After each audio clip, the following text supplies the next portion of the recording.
about it. You don't know anything about it? Nope. But new at 6, police say employees and customers of that auto shop are charged in a wild scheme. They say it involves pandemic unemployment assistance. And as Channel 11's Liz Kilmer learned, the charges come after a 2-year investigation.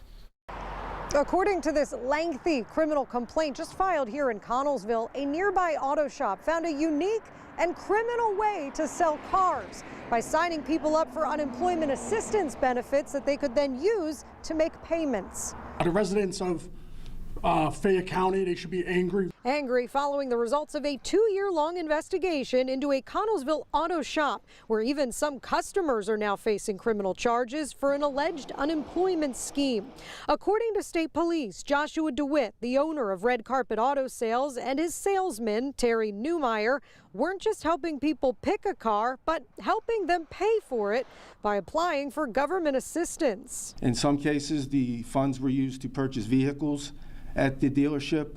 In other cases, some of the individuals just paid a $500 fee for the assistance in receiving the funds. DeWitt's girlfriend, along with 8 people who allegedly received funds fraudulently, are also facing charges. In total, police say the scheme netted more than $311,000 in pandemic unemployment assistance and more than $32,000 from the Paycheck Protection Program. We went into the shop's office today, still open, and were told this. No, I don't even know anything about it. You don't know anything about it?